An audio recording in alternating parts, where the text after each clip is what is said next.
1 Samuel அதிகாரம் 23. கெயிலா நகரை தாவீது பாதுகாத்தல். பின்னர் பெலிஸ்தியர் கெயிலாவுக்கு எதிராக போர் தொடுத்து களஞ்சியங்களை கொள்ளையடிக்கின்றனர் என்று தாவீதுக்கு அறிவிக்கப்பட்டது.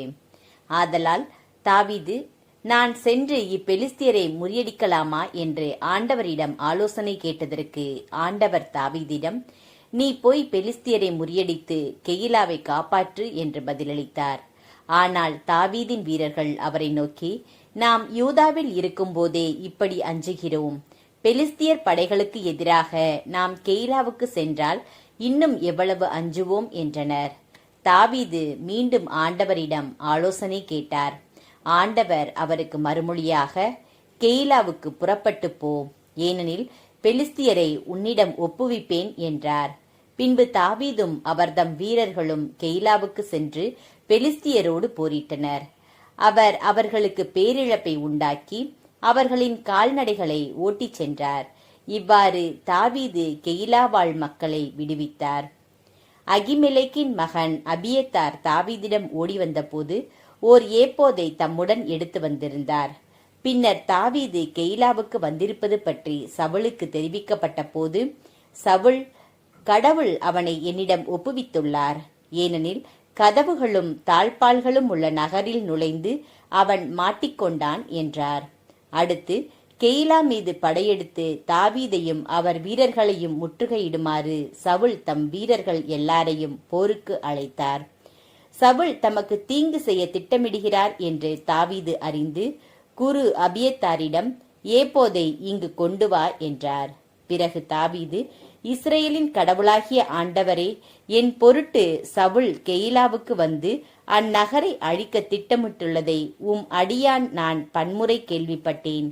கெயிலாவின் குடிமக்கள் என்னை அவரிடம் ஒப்புவிப்பார்களா? அடியான் கேள்விப்பட்டது போல் சவுல் வருவாரா என்று கேட்டார். அதற்கு ஆண்டவர், அவன் வருவான் என்று பதிலளித்தார். மீண்டும் தாவீது, கெயிலா மக்கள் என்னையும் என் வீரர்களையும் சவுலிடம் ஒப்புவிப்பார்களா என்று கேட்டார். அதற்கு ஆண்டவர், அவர்கள் உங்களை ஒப்புவிப்பார்கள் என்றார். பின்பு தாவீதும் அவருடன் இருந்த சுமார் 600 பேரும் கெயிலாவை விட்டு புறப்பட்டு இடம் மாறி சென்று கொண்டிருந்தார்கள். தாவீது தப்பிவிட்டதை கேள்விப்பட்ட சவுல் மேலும் தொடர்வதை கைவிட்டார். மலைநாட்டில் தாவீது பாலை நிலத்தில் பாதுகாப்பான இடத்தில் தங்கியிருந்தார்.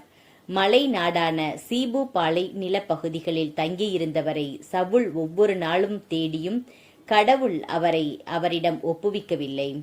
சவுல் தம்மை கொலை செய்ய தேடுகின்றார் என்று அறிந்த தாவீது மிகுந்த அச்சம் கொண்டார்.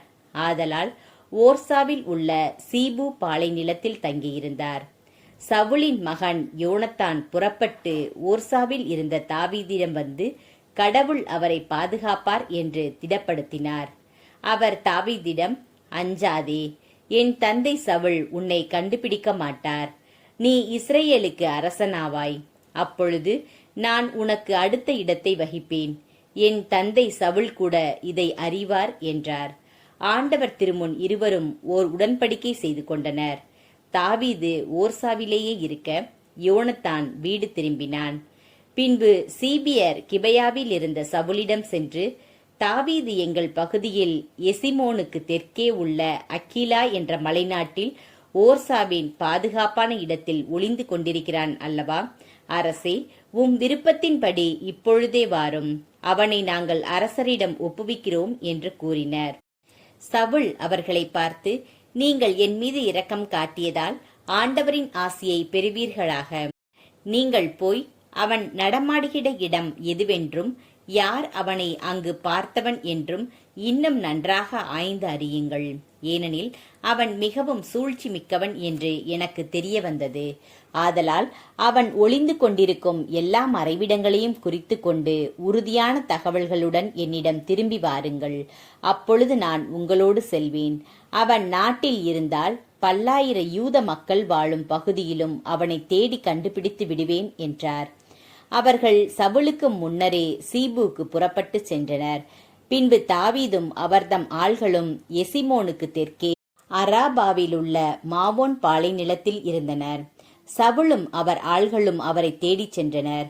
தாவீது இதை அறிந்து மாவோன் பாலை நிலத்தில் உள்ள பாறைக்கு சென்றார். சவுல் இதை கேள்வியுற்று அவரும் மாவோன் பாலை நிலத்தில் தாவீதை தேடினார். சவுல் மலையின் ஒரு பக்கத்தில் செல்ல தாவீதும் அவர்தம் ஆள்களும் அதே மலையின் மறுபக்கத்தில் நடந்தனர். சவுலிடமிருந்து தப்பித்துக் கொள்ள தாவீது விரைந்து சென்றபோது சவுலும் அவர்தம் ஆள்களும் தாவீதையும் அவர்தம் ஆள்களையும் பிடிப்பதற்குள் வளைத்து கொண்டனர். அவ்வேளையில் ஒரு தூதன் சவுலிடம் வந்து, விரைந்து வாரும், பெலிஸ்தியர் நாட்டின் மேல் படையெடுத்து வந்திருக்கின்றார்கள் என்றான். ஆதலால் சவுல் தாவீதை தொடர்வதை கைவிட்டு பெலிஸ்தியரை எதிர்க்க திரும்பிச் சென்றார். ஆதலின் அவ்விடம் பிரிக்கும் பாறை என்று அழைக்கப்பட்டது. தாவீது அங்கிருந்து புறப்பட்டு ஏன்கேதில் உள்ள பாதுகாப்பான இடத்தில் தங்கினார்.